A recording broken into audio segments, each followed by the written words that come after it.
شاہ نقشبند بخاری علیہ رحمہ نقشبندیوں کے امام ہیں۔ آپ کابل میں تشریف لائے تو بادشاہ کے گھر میں کام کرنے والی ایک خاتون آپ سے روحانی نسبت قائم کر لیتی ہے۔ جو اس کی ہم منصب تھیں انہوں نے اس سے حسد کیا اور بادشاہ کے گھر کا زیور چوری کر کے اس پر الزام دھر دیا اور گواہیاں بھی دے دی۔ بادشاہ کو بڑا غصہ آیا، اس نے کوئی بات سنے بغیر کہا کہ اس کو لے جاؤ اور محل کی چھت سے اوپر گرا دو۔ خیر اس کو چھت پہ لے گئے، جب پھینکنے لگے تو اس کے دل میں خیال آیا وہ کسی نے بتایا تھا کہ اوکھے ویلے بزرگ کام آتے ہیں، وہ کسی نے بتایا تھا کہ اوکھے ویلے بزرگ کام آتے ہیں، تو اس سے بڑھ کر اوکھا ویلا ہو کیا سکتا ہے؟ تو اس نے بخارے کی طرف منہ کر کے کہا شیئا للہ چو گدائے مستمند المدد خواہم ز شاہ نقش بند، اور اتنے میں جلاد نے پیچھے سے دھکا دے دیا۔ جب وہ نیچے گئی تو حضرت شاہ نقشبند بخاری نے پکڑ کے آرام سے زمین پہ رکھ دیا۔ جب وہ نیچے گئی تو حضرت شاہ نقشبند بخاری نے پکڑ کے آرام سے زمین پہ رکھ دیا۔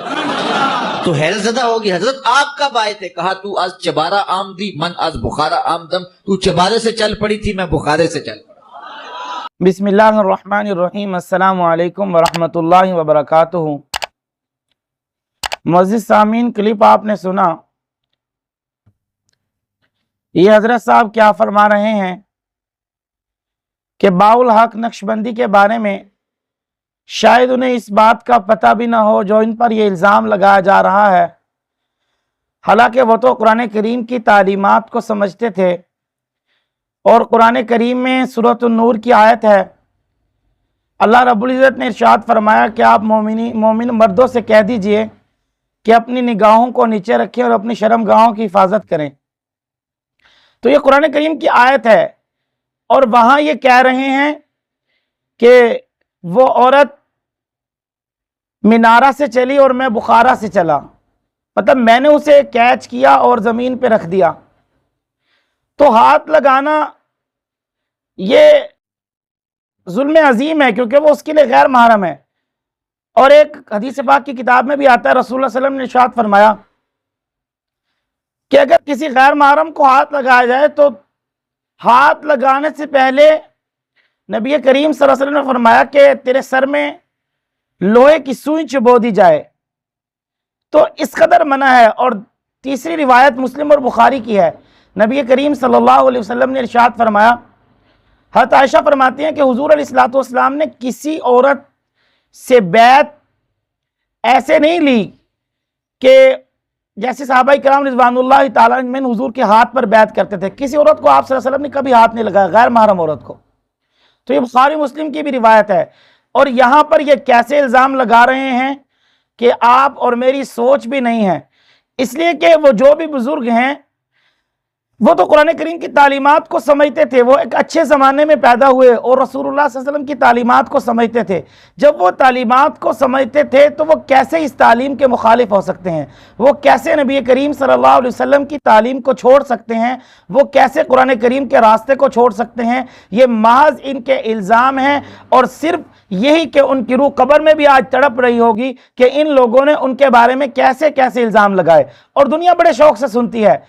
اب آئیں، حضرت مولانا الیاس قادری صاحب دامت برکاتہم العالیہ کی ایک کتاب ہے جو شیخ عبد القادر جیلانی کے بارے میں لکھی گئی، جس کتاب کا نام ہے جنات کا بادشاہ۔ اس کتاب میں حضرت کیا لکھتے ہیں اور یہ چھوٹے میاں کیا کہہ رہے ہیں، ذرا کلپ سن لیتے ہیں، اس کے بعد پھر اس پر بات کرتے ہیں۔ معزز سامعین، کلپ ملاحظہ کیجیے گا۔ عبد القادر جیلانی کو کچھ لوگ ملنے کے لیے آئے، تو جب ان کے پاس پہنچے تو ان کا ایک جو غلام تھا اس نے لوٹا جو رکھا تو لوٹے کی ٹوٹی قبلہ کی طرف نہیں کی، تو شیخ عبد القادر جیلانی غوث پاک سرکار رضی اللہ تعالیٰ عنہ کو اس پر ملال ہوا، تو آپ نے جلال سے اس کی طرف دیکھا تو وہ آپ کی نگاہ کی تاب نہ لاتے ہوئے سامعین محترم، کلپ آپ نے سنا، بڑے میاں تو بڑے میاں، چھوٹے میاں سبحان اللہ، کیا کہیں ان کو، حالانکہ کتنی بڑی ڈنڈی ماری انہوں نے، یہ بھی آپ دیکھ لیں۔ جو کتاب میں لکھا ہے وہ اصل واقعہ یہ ہے، اور جو یہ بیان کر رہے ہیں وہ تو آپ نے سنا ہی ہے۔ کتاب میں اصل واقعہ یہ لکھا ہے کہ شیخ عبد القادر جیلانی رحمہ اللہ کا ایک مرید تھا جو حضرت کو وضو کروایا کرتا تھا۔ تو ایک مرتبہ وضو کروانے کے لیے لوٹے میں پانی لیا اور اس کی ٹوٹی جو ہے وہ قبلہ رخ سے ہٹ گئی، اور جان بوجھ کر ایسا نہیں کیا بلکہ بھولے چکے ایسا ہوا، لیکن شیخ نے اسے دیکھا تو غصہ آیا کہ ٹوٹی قبلہ سے کیوں ہٹ گئی۔ تو جب شیخ نے اسے غصے کی نظر میں دیکھا تو وہ بندہ جو ہے وہ اس کا کہنا کہ وہ فوت ہو گیا۔ انا للہ و انا الیہ راجعون۔ شیخ ایسا تو کبھی انہوں نے نہیں کیا جو بچپن ہی میں جن کو دیکھ کر چوروں کا سردار اور چور توبہ کر رہے ہیں، کیا وہ کسی کو ناحق قتل کریں گے؟ انہیں نہیں پتا کہ قرآن کریم میں اللہ رب العزت نے ارشاد فرمایا یا ایھا الذین آمنوا کتب علیکم القصاص، تو کیا ان کو قرآن کریم کی یہ تعلیم یاد نہیں ہے؟ تو شیخ عبد القادر جیلانی ایسا کیسے کر سکتے ہیں؟ دوسرا جو ہے وہ سورۃ مائدہ کی آیت ہے، فرمایا کہ کسی کو جان بوجھ کر قتل نہ کرو، تو سورۃ مائدہ کی آیت میں یہ ان کو قرآن کریم کی تعلیم یاد ہے، وہ کیوں کسی کو قتل کریں گے؟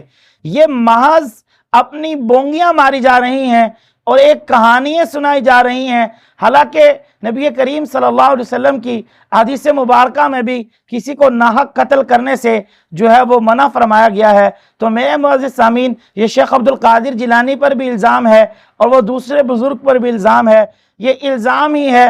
ان بیچاروں کو تو پتہ نہیں ان کے مرنے کے بعد انہوں نے دنیا میں ان کے نام سے سوائے کھانے کے اور ان پر بہتان لگانے کے اور کچھ نہیں کر رکھا۔ اللہ رب العزت ہم سب کو دین متین کی صحیح سمجھ عطا فرمائے۔ وآخر دعوانا الحمدللہ رب العالمین۔